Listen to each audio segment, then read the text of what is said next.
Oke, jadi balik lagi di konten perbankan ya, dan di konten perbankan kali ini saya akan memberikan informasi ya tentang status rekening BRI yang dormant atau pasif. Nah, mungkin dari teman-teman punya rekening BRI ya, baik itu jenis rekeningnya Simpedes ataupun Britama ataupun yang lain.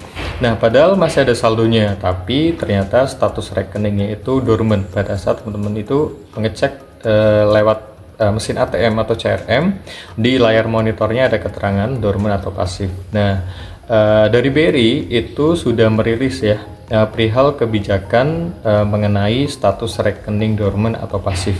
Nah, rekening dormant atau pasif ini akan berubah statusnya ya jika di rekeningnya teman-teman itu tidak ada aktivitas transaksi, baik itu transaksi debit ataupun kredit ya, atau transaksi yang menambah saldo ataupun yang mengurangi saldo itu selama 180 hari.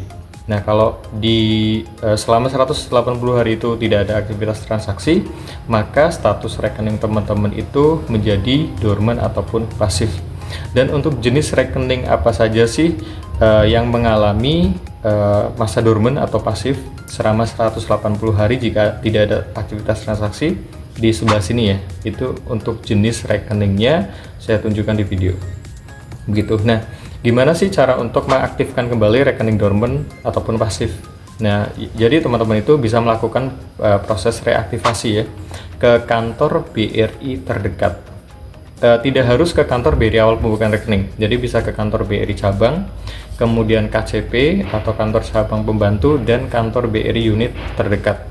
Bawa aja buku tabungan, KTP, dan kartu debitnya gitu. Misalkan kalau tidak punya fisik buku tabungan, belum pernah diterbitkan, itu sebagai pengganti kepemilikan rekening bisa tunjukkan aplikasi Brimo seperti itu, atau bawa kartu debit dan KTP saja seperti itu. Yang penting yang datang pemilik rekening yang bersangkutan, jadi tidak boleh diwakilkan oleh orang lain seperti itu ya.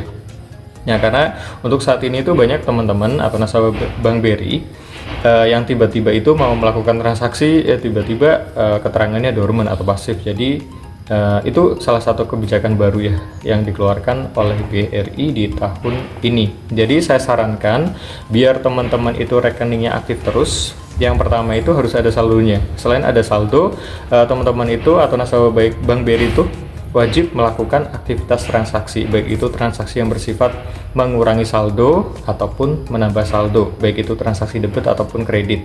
Yang ketiga, teman-teman silakan daftarkan aplikasi Brimo. Nah, jadi aplikasi Brimo ini selain sebagai pengganti kartu debit, nah aplikasi Brimo ini teman-teman juga bisa melakukan aktivitas transaksi di aplikasi Brimo, seperti contoh yang bersifat non finansial seperti cek saldo, kemudian mutasi, kemudian yang bersifat finansial atau mengurangi saldo seperti tarik tunai, pembelian, pembayaran, dan lain sebagainya gitu. Jadi di aplikasi Brimo ini teman-teman itu sebetulnya dipermudah untuk melakukan transaksi secara digital atau online seperti itu ya. Namun untuk informasi lebih lanjut, teman-teman bisa menghubungi kontak BRI di 1500017 atau datang ke kantor BRI terdekat gitu. Dan saya pun selalu mengingatkan ya kepada teman-teman ataupun nasabah Bank BRI selalu menjaga kerahasiaan data-data pribadi seperti PIN, OTP, M-token, kode CVC, CVV yang ada di balik kartu debit, kemudian username, password, PIN Brimo, dan data pribadi lainnya, karena data-data yang sudah sebutkan saya tadi itu bersifat pribadi dan rahasia seperti itu ya. Jadi jangan panik kalau status rekeningnya dormant atau pasif, itu bisa direaktivasi di kantor BRI terdekat. Itu aja. Kalau misalkan ada informasi ataupun pertanyaan lebih lanjut, silakan ditulis di kolom komentar ya. Terima kasih, semoga videonya bermanfaat ya.